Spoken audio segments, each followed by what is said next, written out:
My name is Cora Bennett, and I am 24 years old. Just 6 months ago, my own mother quite literally gave my car away. It was a beautiful slate gray SUV that my grandmother had financed as a gift for my 24th birthday. But my mother just handed the keys over to my older sister, Vanessa, and casually informed me, "Your sister needs it more than you do. You're single. Taking a rideshare is much more convenient for your lifestyle." At the time, I didn't scream. I didn't throw a fit. I just stood there in silence, watching the most significant gift I had ever received vanish from my life, as if my feelings were entirely irrelevant. But then came Grandma Helen's 70th birthday dinner. I arrived at the upscale restaurant in the back of a rideshare.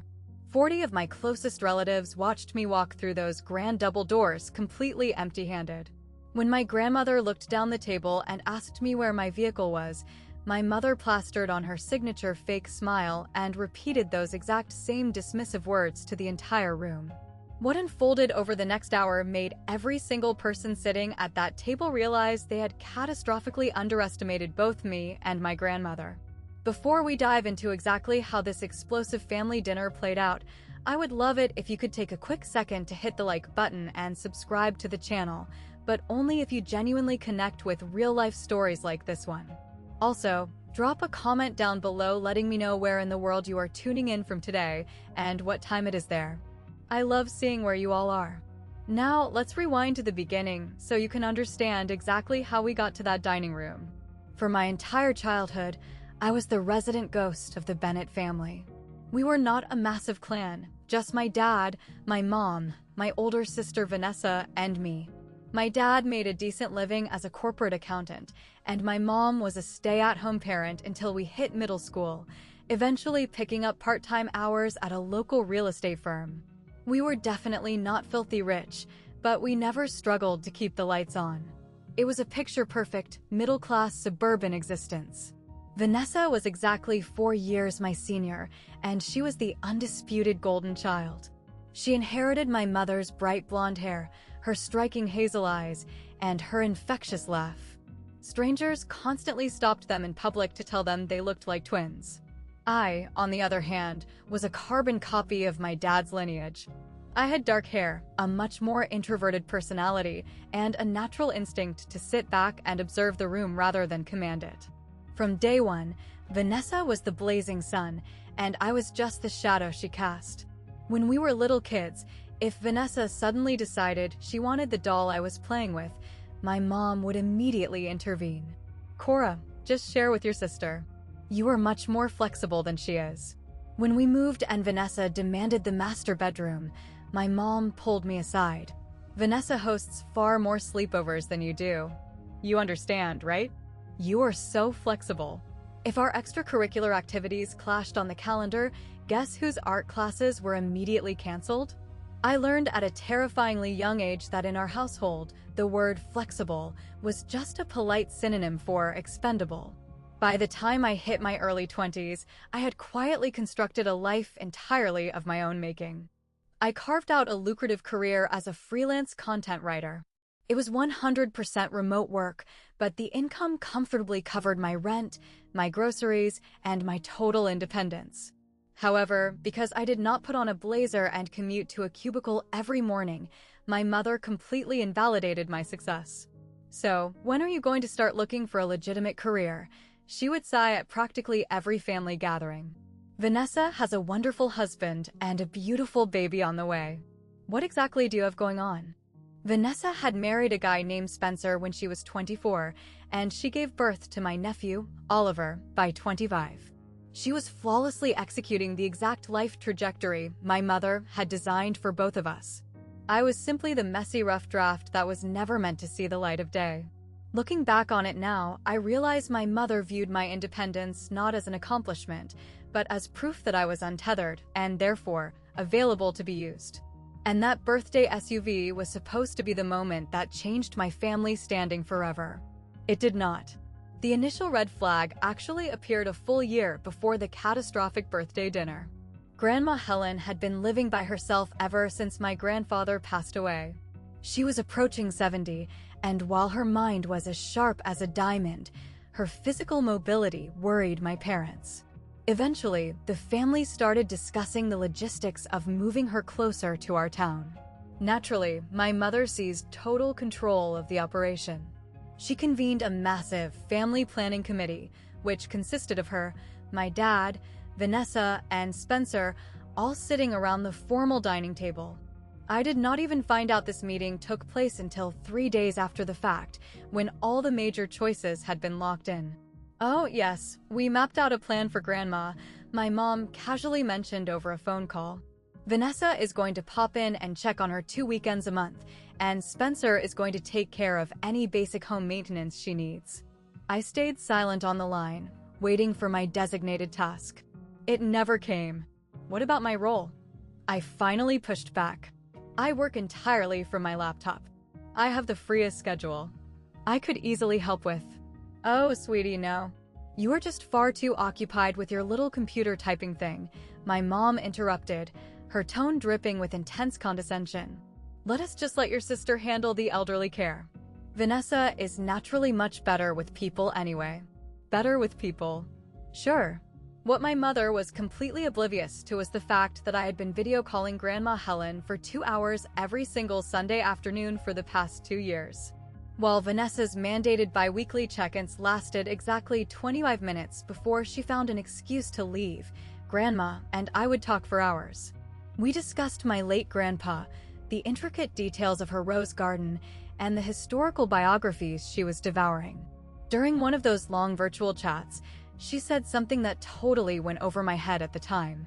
"You know, you remind me so incredibly much of your grandfather, Cora," she noted, her voice taking on a soft, deeply reflective tone. "You are extremely quiet, but you see absolutely everything." I just chuckled and brushed the compliment off. I should not have. Because Grandma Helen saw absolutely everything, too. She saw every single holiday dinner where my mother verbally bulldozed over my sentences. She saw how every family milestone was manipulated to put Vanessa's family in the spotlight. She witnessed every tiny, agonizing cruelty my mother disguised as practical parenting. She was sitting back, taking notes, and biding her time. She was the one individual in my bloodline I should never have underestimated. My 24th birthday was supposed to be another complete non-event. I had long ago lowered my expectations to the floor when it came to my family. Best case scenario, I would get a generic greeting card and maybe a heavily criticized dinner out if my mom was feeling particularly charitable. But this year broke the mold. A week before my actual birthday, my mom called me. "Come over to the house this Saturday afternoon. We have a surprise for you." I was highly suspicious. I almost fabricated a strict writing deadline just to avoid going. But there was a strange, uncharacteristic warmth in her voice that hooked my curiosity. When I pulled up to my childhood home, the entire cast was present. Mom, Dad, Vanessa, Spencer, and tiny baby Oliver. And sitting right there in the center of the concrete driveway, adorned with a massive, ridiculous red velvet bow, was a pristine, slate gray Honda CR-V. I literally forgot how to breathe. "Happy birthday, Cora," my mom practically sang, handing me a shiny set of keys with a smile so wide you would think she just cured a disease. "We really wanted to make sure you had safe, reliable transportation." I clearly recall my hands visibly trembling as my fingers wrapped around the key fob. Vanessa had been gifted a brand new sedan when she was 22, right after she finished her degree. I was 24, and I had been relying on city buses, walking, and expensive ride shares for my entire adult life. I had completely given up on the concept of fairness in this family. But standing in that driveway, holding those keys, was tangible, heavy proof that maybe, just maybe, my existence actually mattered to them. Grandma Helen was standing quietly by the edge of the garage, watching the entire spectacle unfold. When she locked eyes with me, she offered a smile. It was not her standard, sweet grandmotherly grin. It was a deep, calculated, knowing look. "Your grandmother really wanted you to finally have a vehicle of your own," my mom chimed in, tossing it out like a trivial footnote. She felt it was long overdue. In my overwhelming excitement, I completely missed the massive significance of that comment. I really should not have. That SUV was never just a means of getting from point A to point B. It was the very first time in my 24 years on Earth that I felt seen, validated, and acknowledged as an independent human being, rather than just Vanessa's permanent understudy. I cherished that car. I drove it absolutely everywhere for 10 blissful months. I filled it with my favorite air fresheners, took road trips, and made it my own personal sanctuary. And then, Vanessa's precious minivan blew a gasket, and my entire world tilted off its axis. Exactly 3 weeks before Grandma Helen's highly anticipated 70th birthday bash, I drove over to my parents' house for our standard Sunday roast. Vanessa's broken-down minivan was sitting dead in the driveway, which was normal. But when I glanced into the open garage, specifically in the spot where my dad's beat-up commuter sedan usually parked, my stomach instantly plummeted into my shoes. There sat my SUV. The slate gray paint was unmistakable. The red bow was long gone, but peering through the rear window, I could clearly see Oliver's massive, bulky car seat fully strapped into the back row. I stormed into the kitchen, where my mom was casually stirring a pot of gravy. "Mom, why on earth is my vehicle parked inside your garage?" She did not even bother to stop stirring. "Oh, Vanessa just needed to borrow it for a bit. Her van is in the shop." "Borrow it?" "Yes, Cora, just for a few days, honey. The transmission guy said it could take a week to source the parts." I wanted to scream. I wanted to demand why my phone had not rung once to ask for my explicit permission. But before I could get a word out, Vanessa strolled into the kitchen balancing Oliver on her hip, and the tension instantly evaporated into high-pitched baby talk and aggressive dinner preparations. 1 week evaporated. No car. 2 weeks passed. Still nothing. I finally shot Vanessa a text message. "Hey, do you have any update on your van? I really need my car back by this weekend." Her response pinged back 4 hours later. "Mechanic says it is going to be another week at least. Thanks so much for understanding." I immediately dialed my mother. "Mom, when exactly am I getting my property back?" "Cora, please do not start being difficult." Her tone instantly shifted from sweet to freezing cold. "Vanessa has a literal child to care for.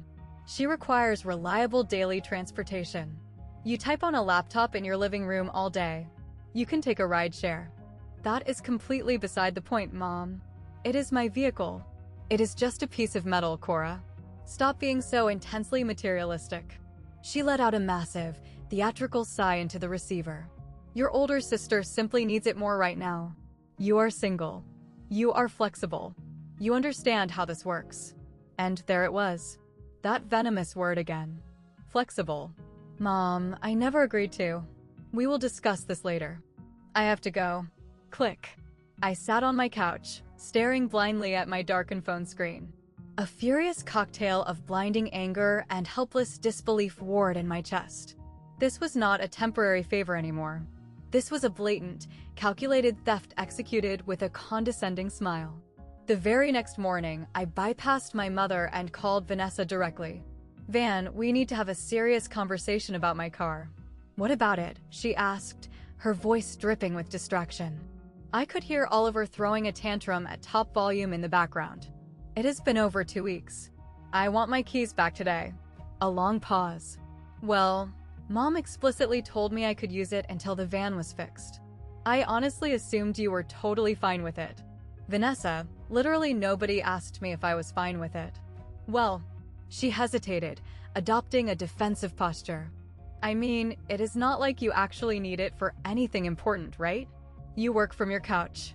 I gripped my cell phone so hard my knuckles turned white. "Vanessa, my daily schedule does not negate the fact that it is my legal property. You should have asked me directly." "Look, Cora, I am raising a 3-year-old boy. Do you have any concept of how incredibly difficult it is to drag him to daycare, to pediatric appointments, to the grocery store? I am fully aware that parenting is difficult, Vanessa. That does not give you a free pass to confiscate my belongings." "I am not confiscating anything." Her voice escalated into a sharp shriek. "You are being completely dramatic over a piece of metal. It is just a car." "Then hand the keys back." Dead silence on the line. "Mom said we could sort all the logistics out at Grandma's birthday dinner. We will talk about it then." "Okay, bye." She hung up on me. I sat alone in my apartment, staring at the rideshare app glowing on my screen, and a horrifying realization washed over me. If I swallowed my pride and stayed silent about this, it was going to become the permanent blueprint for the rest of my life.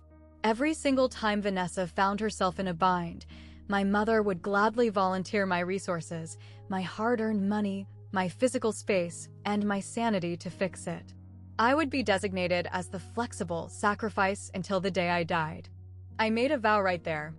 I was going to pull my mother aside at Grandma's party and have a calm, private, adult conversation. I was going to clearly articulate my boundaries and demand my keys back. I was not looking to start World War III. I just wanted a shred of basic human respect. But as I was about to discover, my mother had orchestrated her own plans. Highly public plans. When the day of Grandma Helen's 70th birthday finally arrived, the crisp autumn air perfectly matched my anxious, vibrating energy. The venue they chose was the Willow Grove. It was one of those aggressively upscale establishments that practically whispered generational wealth. Think pristine white silk tablecloths, dripping crystal chandeliers, and waiters who glided across the hardwood floors like silent phantoms. My mother had rented out the exclusive private dining suite to accommodate 40 guests. It was a massive gathering of extended family, including cousins I had not laid eyes on in half a decade, and elderly aunts and uncles who still treated me like a child and badgered me about finding a husband.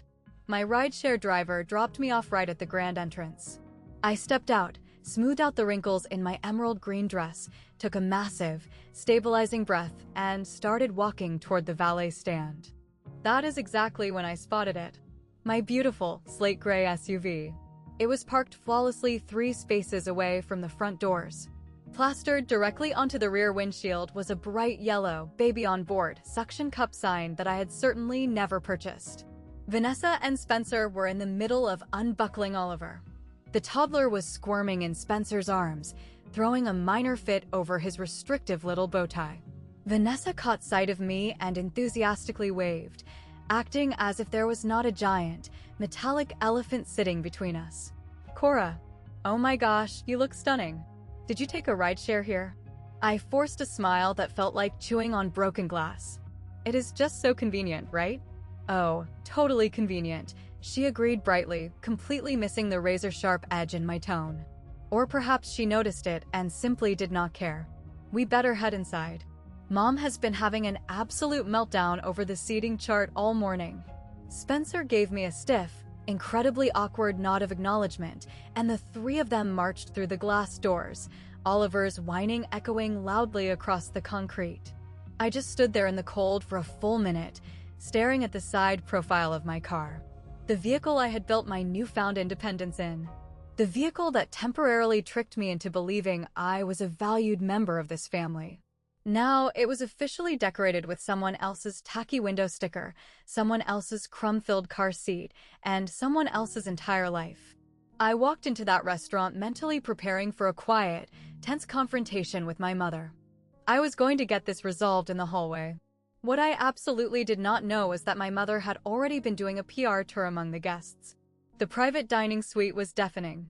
It was packed with loud conversation, roaring laughter, and the sharp clinking of expensive wine glasses.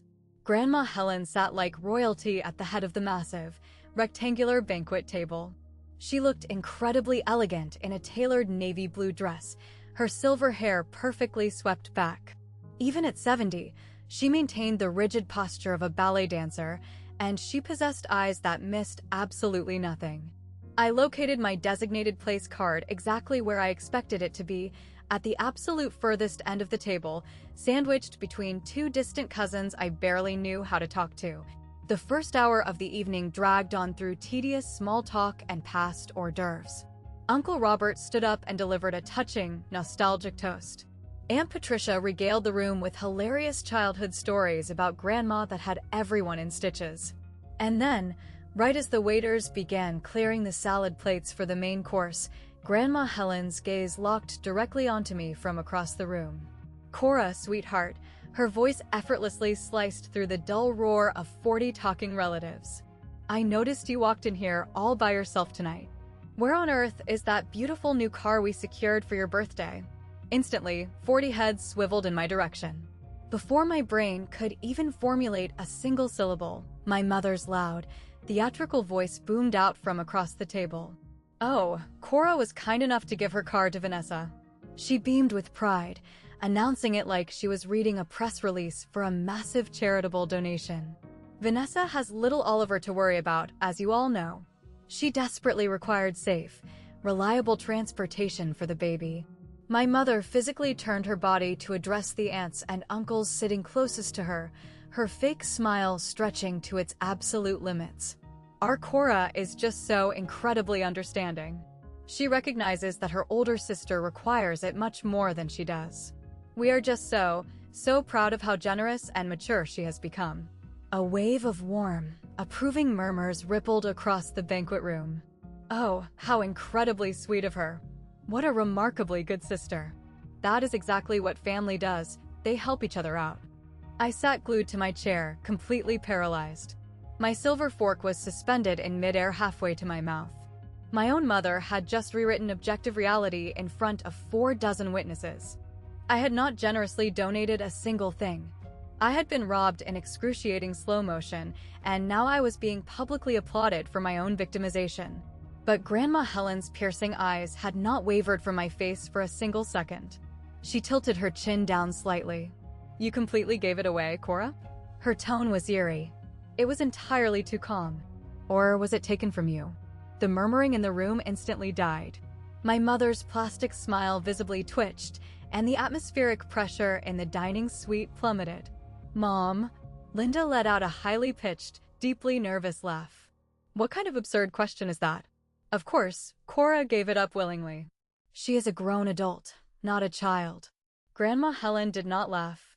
She slowly lowered her fork, resting it on the edge of her porcelain plate with terrifying precision. I am addressing my question directly to Cora, Linda. Not to you.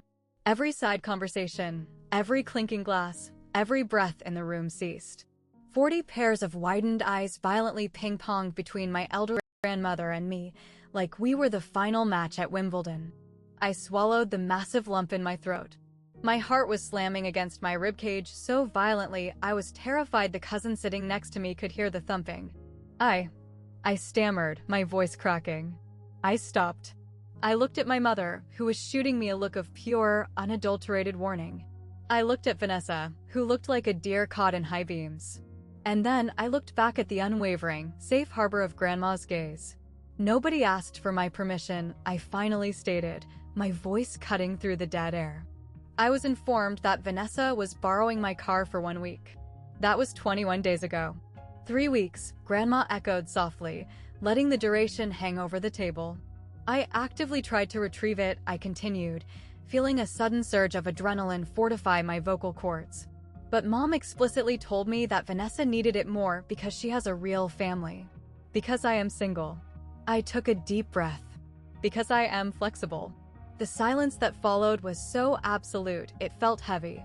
My mother aggressively pushed her chair back, the wooden legs loudly scraping against the hardwood floor as she stood up. Okay, everyone, this is simply a tiny, internal family miscommunication. It is absolutely nothing to worry yourselves over. A tiny miscommunication? Grandma's voice cracked like a frozen whip. A motor vehicle valued at $30,000 is hardly a tiny matter, Linda. Somebody at the far end of the table gasped. I am fairly certain it was Aunt Patricia. My mother's face instantly drained of all its blood, turning a sickly shade of white.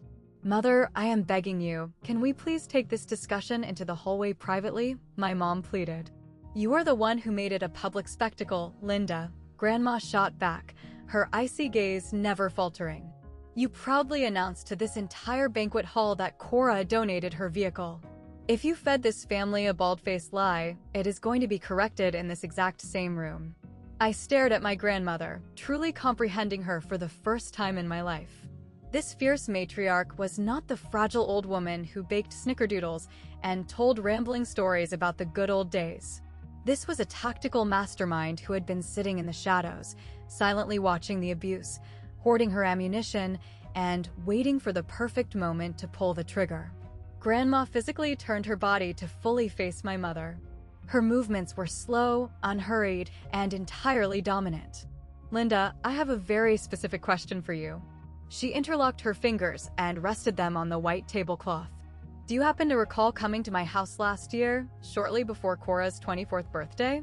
The muscles in my mom's jaw pulsed wildly.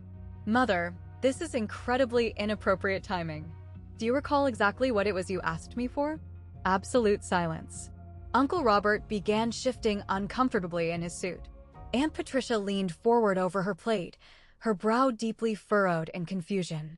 You sat in my living room and asked me for money, Grandma continued, elevating her volume so her voice bounced off the far walls. From the Mitchell Family Trust. You explicitly stated that you wanted to purchase a brand new vehicle for Cora for her birthday.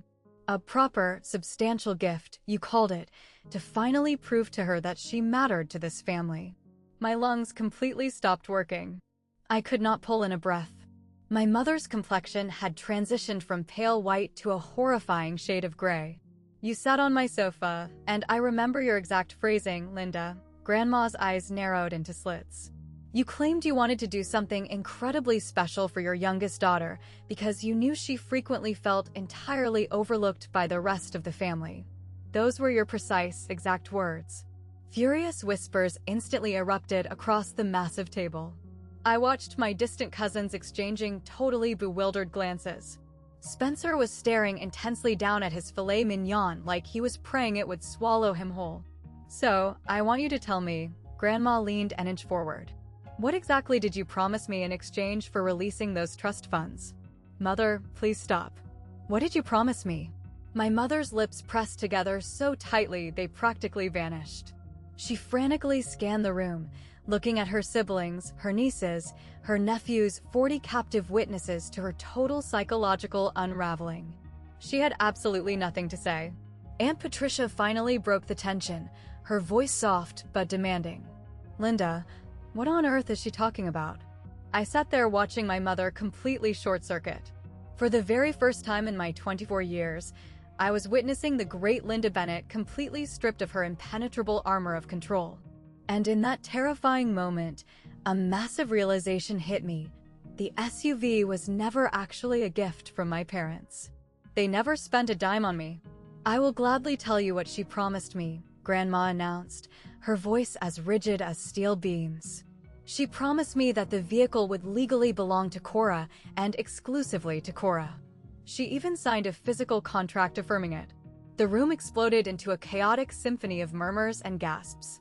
That paper meant absolutely nothing, my mother shrieked, her face contorting in pure panic. It was just a meaningless formality for the trust's accounting records. The legal title of that vehicle, Grandma interrupted, elevating her voice to completely drown my mother out, is registered in my name. Not yours, Linda.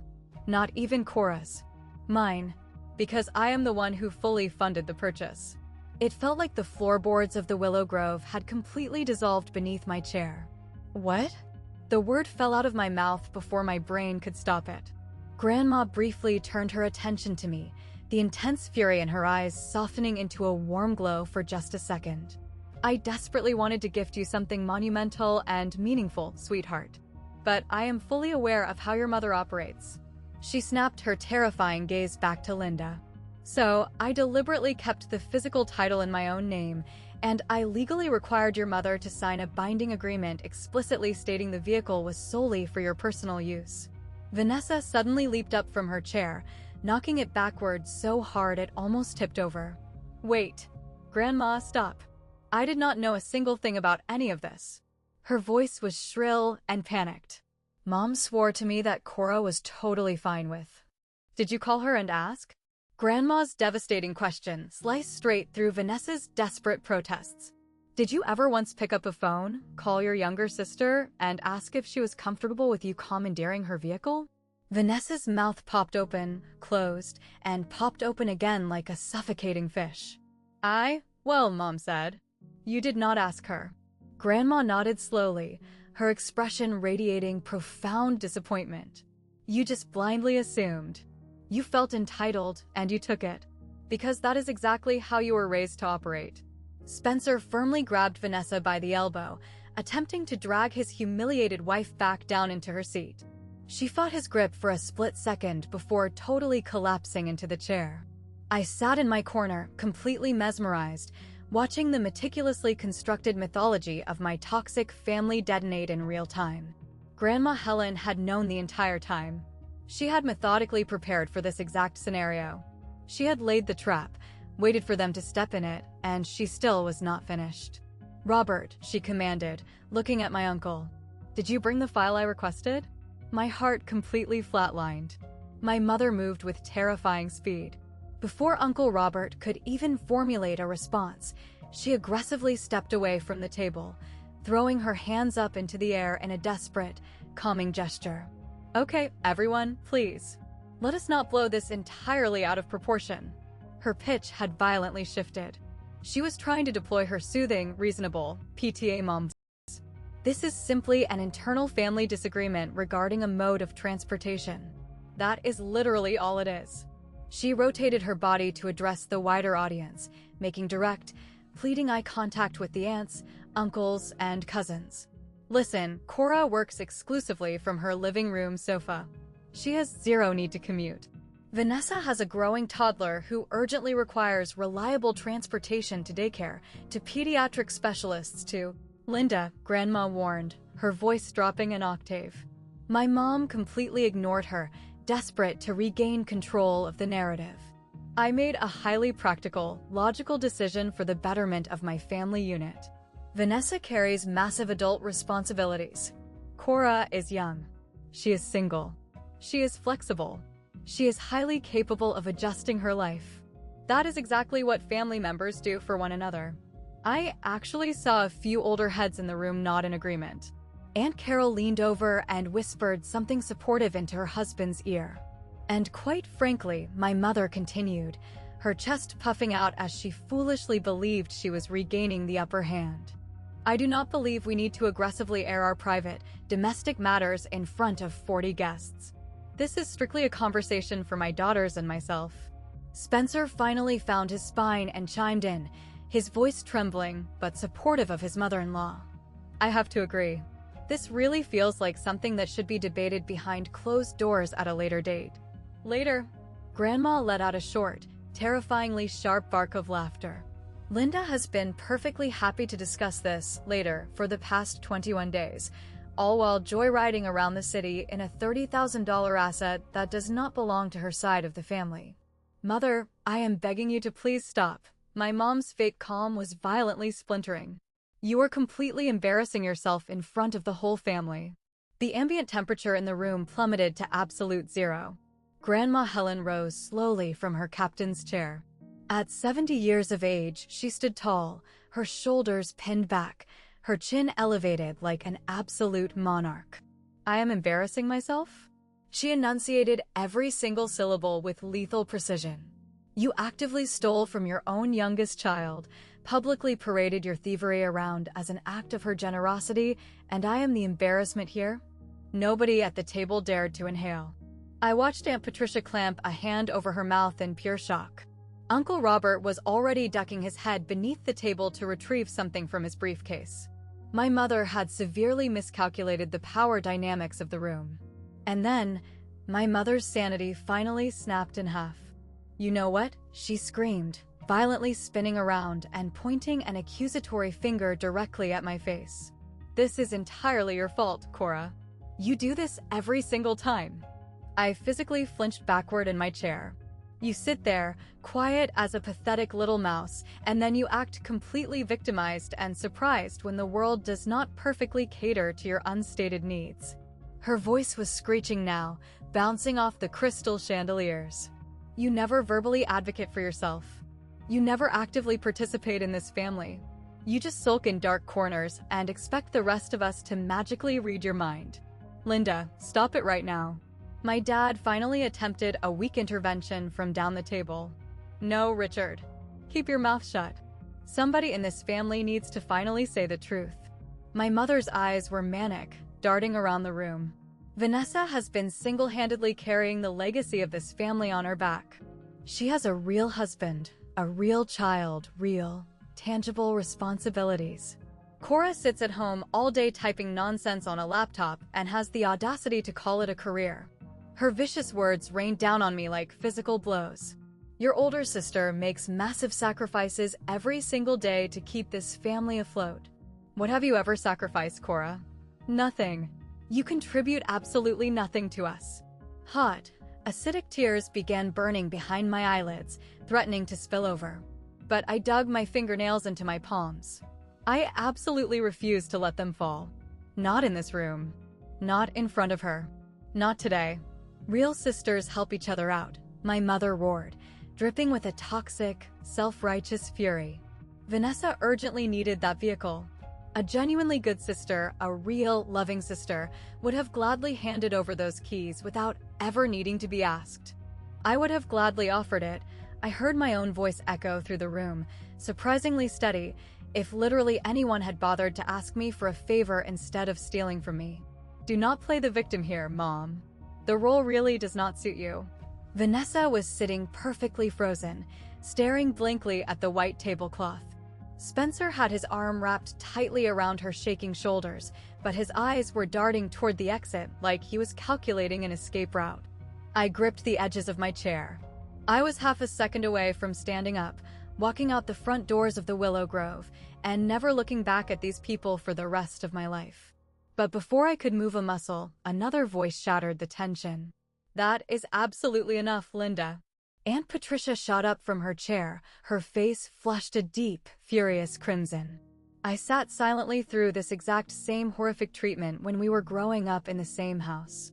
I absolutely refused to sit back and watch you inflict it on your own daughter. My mom's head whipped toward her younger sister. Patricia, you need to stay entirely out of my business. No. Patricia's voice was unyielding. Not this time. Aunt Patricia marched around the perimeter of the table, closing the distance between herself and my mother. I was the flexible one in our childhood home, Linda. Do you remember that? Her voice was steady, but it carried the devastating weight of decades of unresolved trauma. You always got the massive master bedroom. You got the brand new designer clothes while I got the hand-me-downs. You got the extended midnight curfews. And every single time I dared to complain about the blatant inequality, Mom and Dad told me I needed to be more understanding because you were the oldest. My mom's jaw clenched so tight I thought her teeth might crack. Our childhood has absolutely nothing to do with this situation. It has literally everything to do with this. Patricia stopped right next to Grandma's chair, creating a unified front. I have spent thousands of dollars and years of my adult life in therapy, trying to unlearn the lie that what happened to me was normal. And now I am forced to watch you run the exact same abusive playbook on Cora. The dining room was cemetery silent. She is not being a selfish brat because she wants her stolen property returned to her, Patricia declared, her fiery eyes sweeping across the stunned faces of the extended family. She is not being difficult. She is simply behaving like a healthy human being who is trying to enforce a basic, fundamental boundary. Vanessa finally lifted her tear-stained face from the table. Aunt Patricia, I swear to God, I really did not know the truth. Then you should have picked up your phone and asked her. Patricia fired back, offering absolutely zero softening or sympathy. That is the entire point, Vanessa. You should have asked. I felt a massive tectonic plate shift deep inside my chest. For the very first time in my entire existence, an adult in my family was actively standing up and fighting for me. Somebody actually understood the agonizing reality of my life. Grandma Helen reached out and placed a gentle, approving hand on Patricia's trembling arm. This incident is no longer just about a Honda CR-V, Grandma announced to the room. This is a referendum on whether or not this family treats all of its members with basic human respect, or if we only cater to the ones who scream the loudest. She turned her head and looked directly at me. And in her eyes, I saw an emotion I had never, ever seen directed at me by an elder in my family. It was pure, unfiltered pride. Robert, Grandma repeated, her tone turning entirely to business. The folder. Now.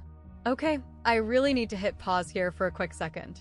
If you have ever been trapped in a toxic situation where your own relatives talked about you as if you were not even sitting in the room, or where they made massive life decisions on your behalf and simply demanded your silent compliance. I want to hear from you. Drop down into the comments below. Would you have found the courage to speak up at this dinner, or would you have sat in silence like I originally planned to? Tell me what you would have done. Also, if you are invested in seeing this toxic mother get completely dismantled, please hit that like button. It truly helps the channel grow.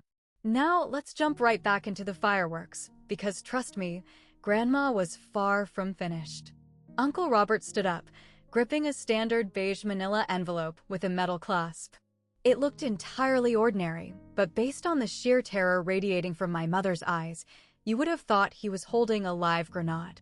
Mother. My mom's voice had completely lost its aggressive edge. It was now fully replaced by a pathetic, desperate pleading. Whatever it is you are about to do, please, do not do it here. Not in front of the entire family. Grandma Helen snatched the envelope from Robert's hands. You had 3 full weeks of opportunity to handle this mess privately, Linda. She began bending the metal clasp back with slow, agonizing deliberation. 21 days. You could have driven the car back to Cora's apartment, offered a sincere apology, and made things right. I was planning to. Instead, you chose to proudly announce to 40 people that Cora relinquished her birthday gift. Grandma pulled a thick stack of folded papers from the envelope. You deliberately spun a narrative of theft into a fairy tale about your daughter's fictional generosity. She aggressively slapped the documents down onto the pristine white tablecloth. So, the unvarnished truth is going to be broadcast in this exact same room, to the exact same audience. I craned my neck, trying to decipher the upside-down text. They were highly official documents. One of them bore the unmistakable, bureaucratic logo of the California Department of Motor Vehicles. Robert, please read the top document aloud for the room, Grandma commanded. Uncle Robert picked up the first sheet of paper, awkwardly adjusted his reading glasses on the bridge of his nose, and cleared his dry throat. Official vehicle registration, State of California. He dragged his index finger down the page, locating the highlighted line. Registered legal owner, Helen Mitchell. A collective, theatrical gasp rippled through the older relatives in the room. That is strictly just for convenience, my mom stammered, her eyes darting around like a cornered animal. It is a standard loophole for tax purposes. Everybody in this room does things like that. Do they? Grandma raised a single, devastating eyebrow. Robert, please continue. Uncle Robert shuffled to the next heavy sheet of paper. This appears to be some form of legal agreement. He scanned the dense paragraphs quickly, his facial expression rapidly morphing from baseline confusion to dawning realization to something that looked suspiciously like grim satisfaction. Read it, Grandma instructed coldly. All of it. Read every single word. My mother's hands were visibly vibrating against the sides of her dress. I finally comprehended the absolute massacre that was about to take place. Uncle Robert's booming voice carried effortlessly across the dead-silent room. Mitchell Family Trust Disbursement Agreement. Dated March 15th of last year. He took a breath. I, Linda Reynolds, hereby officially acknowledge the receipt of $28,000 from the Mitchell Family Trust. Someone a few seats down from me audibly whispered, $28,000? Robert did not stop. These specific funds are exclusively designated for the purchase of a motor vehicle to be presented as a birthday gift for my youngest daughter, Cora Bennett. He paused, glancing up at the stunned crowd, before returning his eyes to the paper. I legally confirm that this vehicle will be registered in the name of Helen Mitchell, but will serve as the sole, exclusive property of Cora Bennett for her personal, unrestricted use. My heart was practically hammering a hole through my ribs. Furthermore, Robert continued, his voice growing louder, I explicitly agree that this specific vehicle cannot be legally or physically transferred, sold, loaned, or otherwise surrendered to any other family member without the explicit, documented written consent of Cora Bennett herself. He slowly lowered the document, peering over the rim of his glasses. It is formally signed right here. Linda Reynolds. And it is legally witnessed by... He squinted at the cursive script. Witnessed by Robert Mitchell. That is me. He looked directly at my hyperventilating mother. I physically witnessed you sign this document, Linda. I remember this day perfectly now. You looked me in the eye and swore it was just routine trust maintenance paperwork. My mom's face had drained to the color of wet cement. I did not think it was. It was just a technical formality.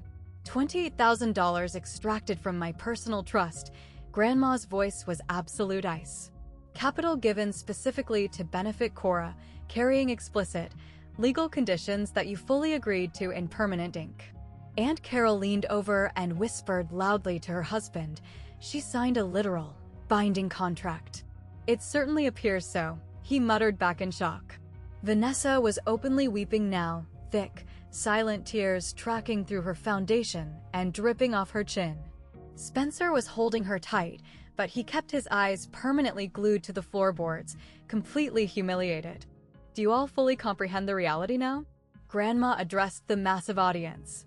This was never a communal family vehicle that Linda possessed the authority to redistribute as she saw fit. This was Cora's sole property. It was completely funded by me. It was protected by a written contract. She paused for maximum impact, and Linda actively stole it anyway. There is one more piece of evidence. Grandma gestured for Robert to proceed. He slid out the final sheet of paper. Unlike the others, this one was handwritten on personal stationery, the blue ink slightly faded. This appears to be a personal letter of commitment, Robert noted, examining the handwriting. It is also signed by Linda. My mom let out a guttural, wounded sound, like a trapped animal. Mother. I do not see why that is necessary. Read it to the room, Robert. He cleared his throat once more and began to read. Dear Mother, I promise you that the vehicle purchased with your generous gift will permanently remain Cora's and Cora's alone. I deeply understand that she has frequently felt overlooked and sidelined in our family dynamic, and I desperately want this massive gift to finally show her that she matters to us. I swear I will never take this car away from her, nor will I ever allow anyone else to utilize it without her explicit, verbal permission. Robert's voice actually cracked with emotion as he read the final lines. I am overwhelmingly grateful for your profound generosity, and I will honor this solemn commitment. Love, your daughter, Linda. The entire banquet hall was frozen in a block of ice. I literally could not breathe. My brain could not process the magnitude of the betrayal.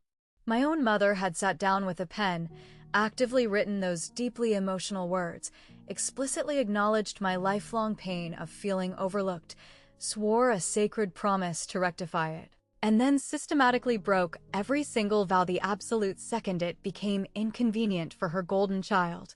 That handwritten letter, Grandma said, her voice dropping to a terrifyingly slow cadence, was entirely your brilliant idea, Linda, not mine.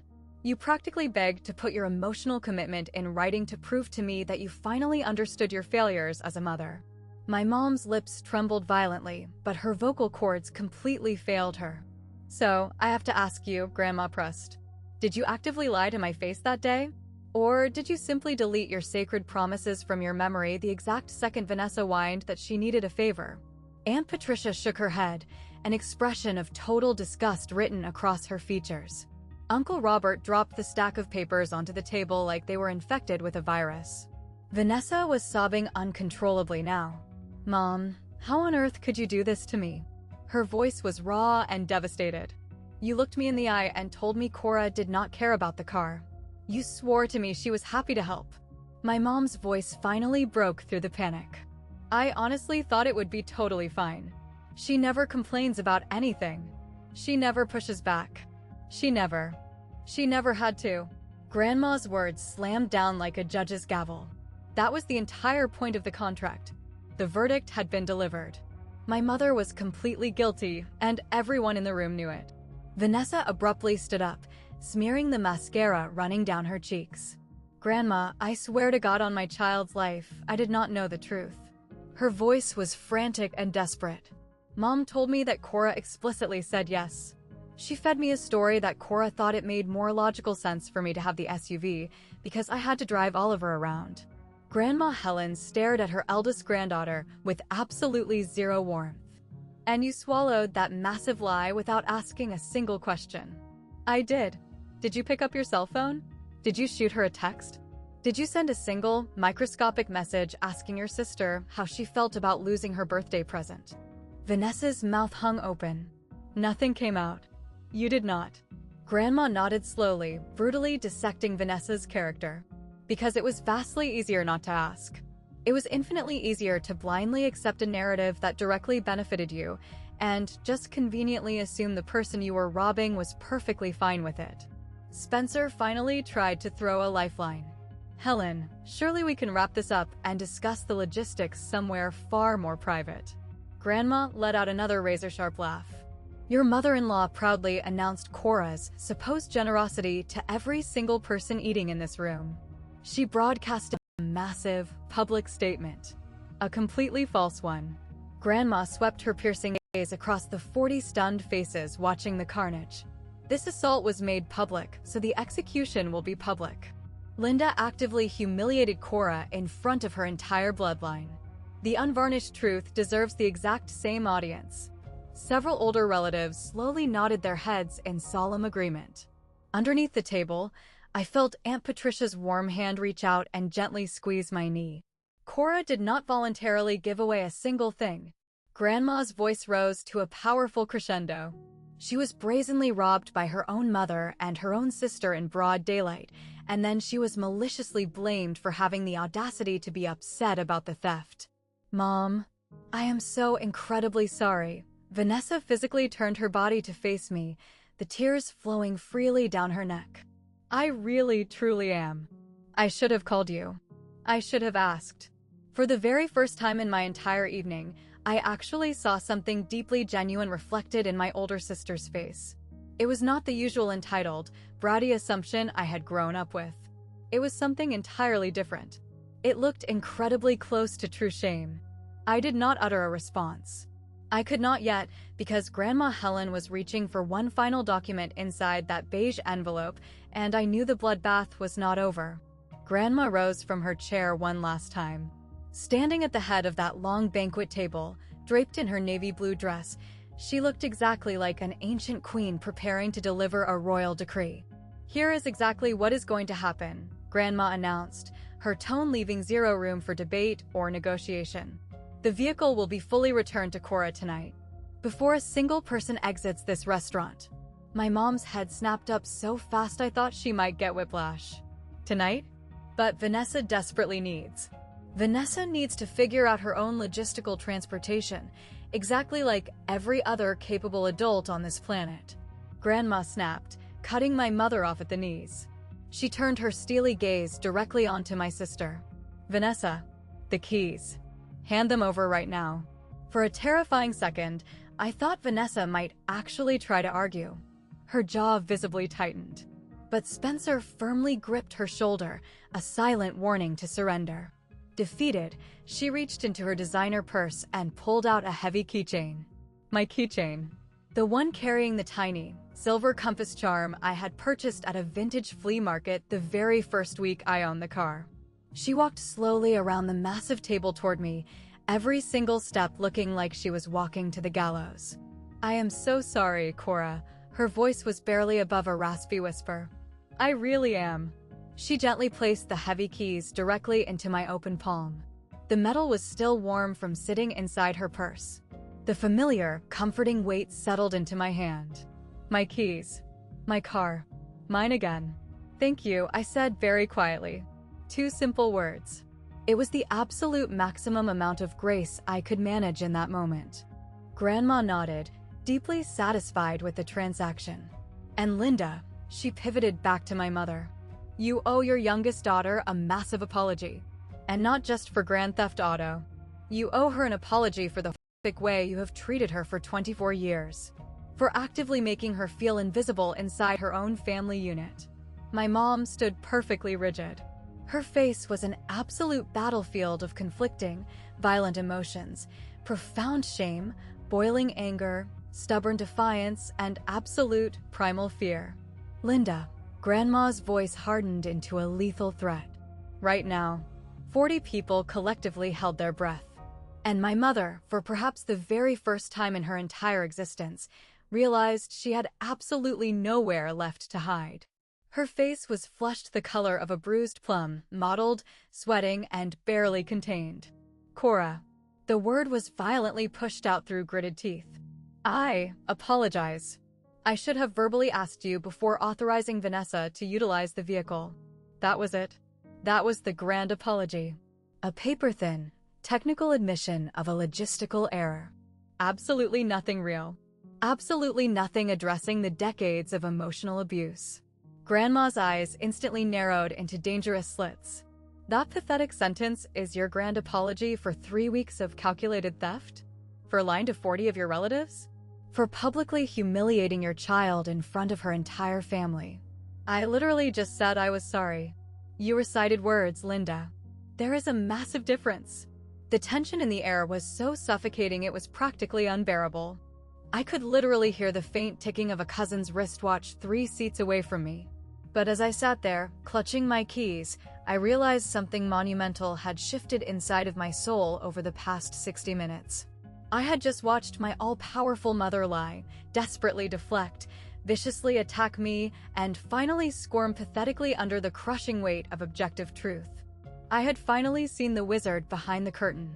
And I realized in that exact moment, I did not actually need a genuine, tearful apology from her. What I needed were ironclad boundaries. Mom. I stood up from my chair, my fist tightly wrapped around my compass keychain.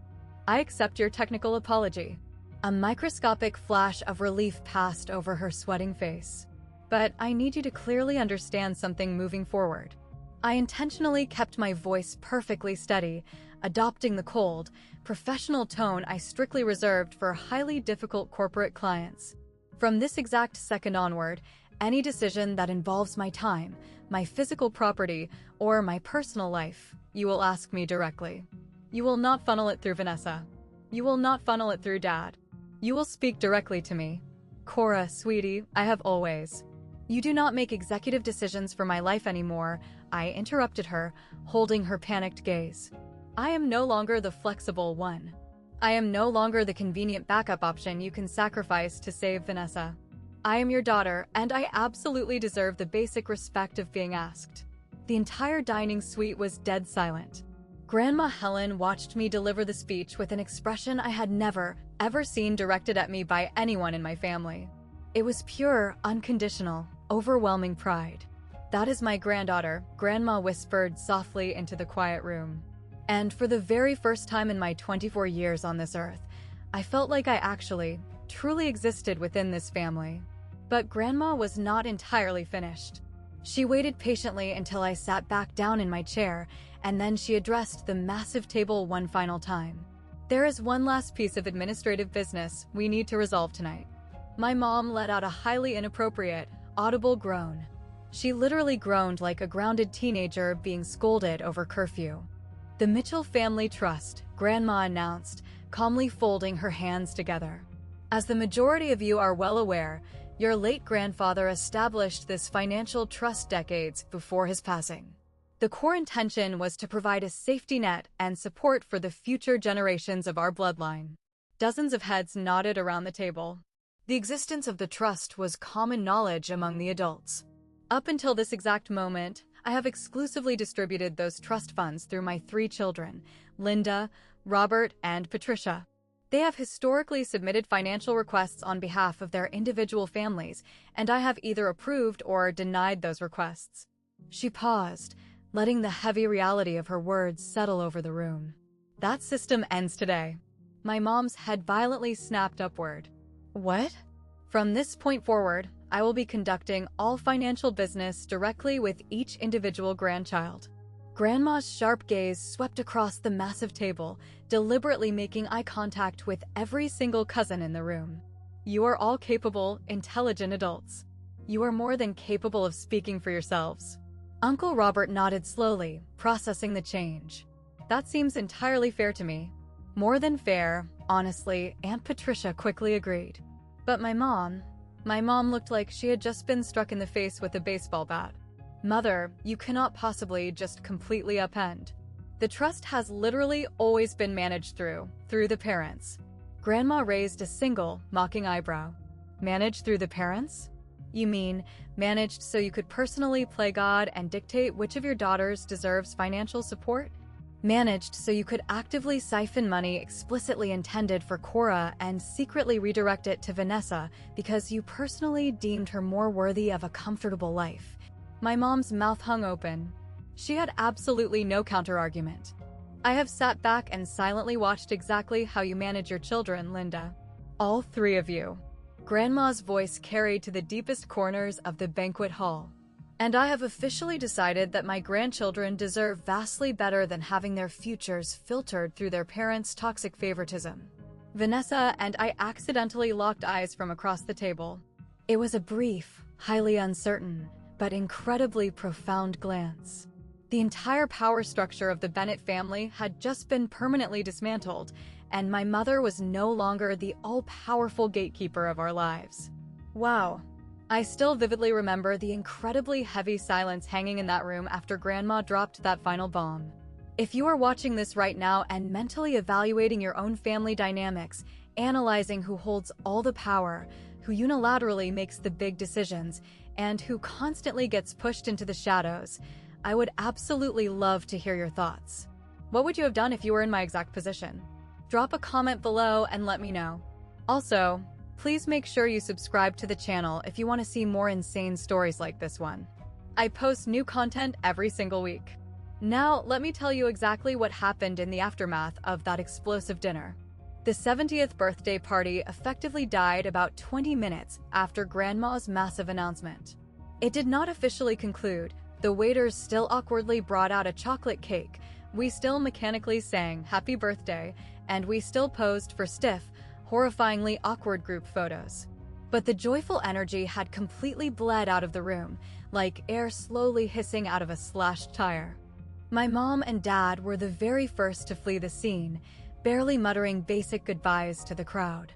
Vanessa and Spencer followed closely behind them, with a fully exhausted Oliver fast asleep against Spencer's broad shoulder.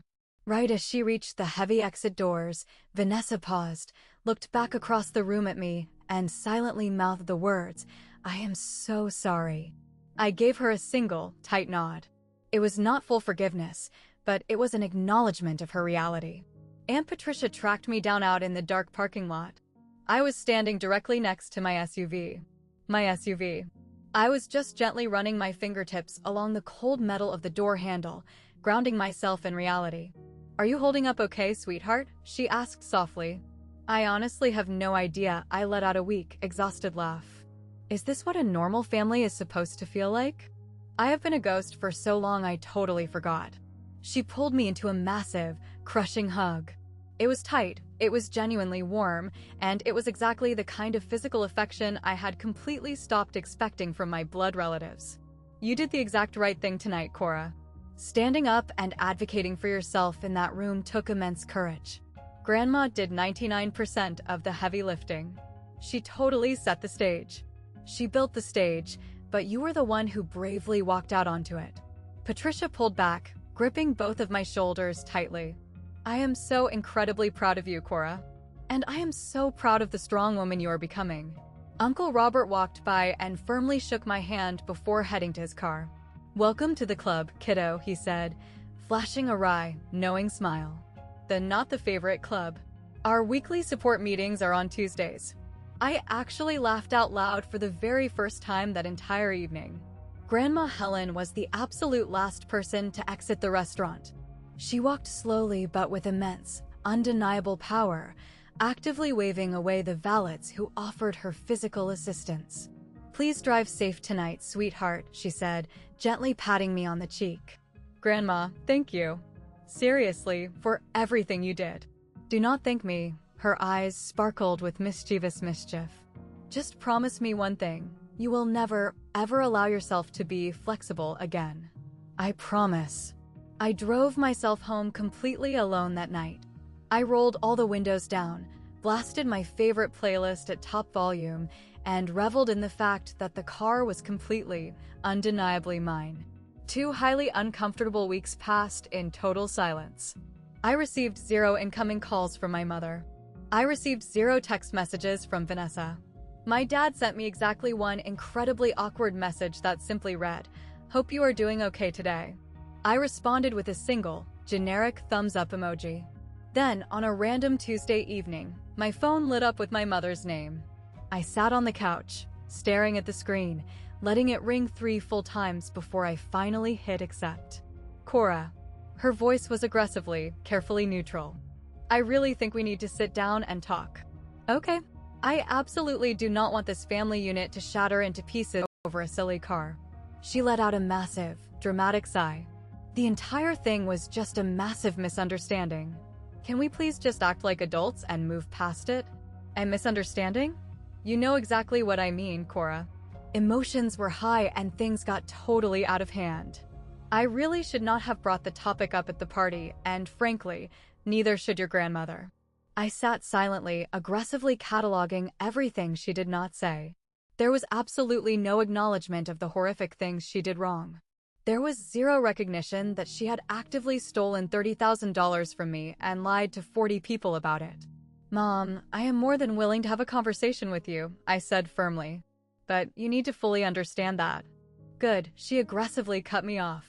Actually, before we try to schedule a meetup, I really wanted to quickly ask you something. And here it comes, I thought.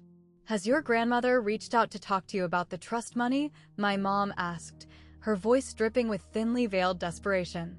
Has she given you any details about what she specifically plans to do now that she is managing the accounts directly? And there it was. The absolute, unvarnished truth behind the olive branch. If you want to know what is happening with the trust, you need to call Grandma and ask her yourself. I am asking you, Cora. Has she told you anything about her new financial plans for the grandchildren? About the upcoming monetary distributions? My chest violently tightened with that old, deeply familiar cocktail of grief and disappointment. Mom, if the only actual reason you called me tonight is to pump me for information to see if I am getting a fat check from Grandma, then this entire conversation is over. That is not. I am keeping my voice perfectly steady, I warned her. Whenever you are actually ready to discuss the traumatic reality of what happened at that party, I will be right here. But until then, goodbye, Mom. I hit the red button and hung up on her before she could formulate another lie. Some profound realizations, I was quickly learning, simply could not be patched over with a 5-minute phone call. Exactly 1 month after the disastrous birthday party, my phone buzzed with a text from Vanessa. It was not about the Honda CR-V. It was not about Grandma or the trust accounts or the endless family drama. It just read, "Can we please get coffee? I really need to talk to you. Like, really talk." I heavily hesitated. A massive part of my brain wanted to leave her on read just to protect the beautiful, quiet peace I had finally established in my life. But another, much quieter part of my soul remembered that Vanessa had not actively chosen to be groomed into the golden child, any more than I had actively chosen to be groomed into the invisible scapegoat. We agreed to meet at a tiny, independent cafe a few blocks from my apartment. Vanessa arrived looking absolutely exhausted. She had heavy, dark purple circles under her eyes, her blonde hair was pulled back into a messy, unwashed ponytail, and she looked absolutely nothing like the perfectly polished, arrogant older sister I had spent my entire childhood envying. "Thank you so much for agreeing to meet me," she whispered, wrapping both of her hands tightly around a steaming ceramic coffee mug. "I honestly was not sure if you would even show up." I was not entirely sure either, I admitted honestly. We sat in incredibly heavy silence for a full minute, just listening to the espresso machine's hiss in the background. I have been doing a massive amount of thinking since Grandma's party. Vanessa finally broke the silence. About absolutely everything. About how I literally never questioned a single thing I was handed in life. About how I just blindly took whatever was offered to me. "Vanessa, you do not have to. Let me finish, please." Her hazel eyes locked onto mine. I was always the absolute priority in that house. And I grew sickeningly used to it. I never, ever stopped for a single second to consider how agonizing that must have felt for you. She swallowed hard, fighting back tears. Mom made it so incredibly easy for me to not use my brain. She handled all the messy logistics, she made all the hard decisions, and she spoon-fed me exactly what I was supposed to believe. And you willingly believed her. I did, she nodded in shame. Because it was vastly convenient for my life. The tears finally gathered and spilled over her lower lashes. But I am absolutely not blaming Mom for my actions. I am a grown adult with my own child. I should have picked up the phone and asked you about the SUV. I should have asked you about everything over the years. I felt a massive, frozen glacier begin to thaw deep inside my chest. It was not total forgiveness, not yet, but it was something much more fragile and real. I do not need you to be a flawless, perfect sister, Vanessa. The words tumbled out of my mouth slowly. I just need you to ask me. I need you to actually see me. That is literally all I have ever wanted from this family. She reached across the tiny wooden table and desperately grabbed my hand. I am trying, Cora. I really, truly am. I knew a single cup of coffee was not a magical cure-all for 24 years of toxicity, but it was a genuine starting line. Flash forward 6 months later. My relationship with Grandma Helen has completely transformed into the greatest joy of my life. Every single Sunday afternoon, I hop into my slate gray SUV, my beautiful SUV, with its little silver compass charm securely back on the keychain, and I drive across town to her house. And I do not do it secretly in the shadows anymore. I do it openly, proudly, and loudly. We sit together out in her vibrant rose garden, or sometimes at her sunny kitchen island, drinking imported loose-leaf tea that she absolutely insists on brewing the proper, old-fashioned way. She tells me incredible, sweeping stories about my grandpa, about their chaotic early years of marriage, and about what the family dynamic looked like decades before the toxicity infected it. Do you want to know exactly why I like you so much, Cora? She asked me one sunny afternoon, casually snipping dead leaves off her prize-winning rose bushes. Because I am obviously your absolute favorite grandchild? I laughed, taking a sip of my tea. No, she smiled softly. Because you remind me exactly of myself. I slowly set my teacup down on the saucer. What on earth do you mean by that? I was the flexible one in my family, too. Her voice took on a deeply nostalgic, melancholy tone. I was the absolute youngest girl trapped in a chaotic house entirely full of loud, demanding older brothers. I was taught very early on how to be completely invisible. I learned to quietly accept whatever table scraps were handed to me and to never, ever demand anything more from life. She gently touched the petals of a massive white rose, carefully adjusting its stem so it faced the afternoon sun. Your grandfather was the very first human being on this planet who actually took the time to see me. He pulled me aside one day and told me I was entirely wasting my life by trying to make myself small. She smiled warmly, totally lost in a beautiful memory. He made me swear a sacred promise that I would never, ever shrink myself for the comfort of others again. I sat there, completely stunned, thinking about all the agonizing years I had spent aggressively shrinking my own personality, making myself as tiny and unproblematic as possible just so my mother and sister could feel massive. I really wish somebody had sat me down and told me that a decade ago, I whispered. Grandma turned to face me, her eyes incredibly bright and fierce. Well, I am telling you right now. She reached out her dirt-covered gardening glove and squeezed my hand tightly. I desperately wish I had possessed an advocate in my corner when I was your age. That is exactly why I am standing in yours now. I stood up and wrapped my arms around her. I hugged her properly, tightly, exactly the way I should have been hugging her for the past 20 years. Thank you, Grandma, for literally everything. Do not thank me, kiddo. She patted me firmly on the back. Just promise me you will keep being exactly the fierce woman you are today.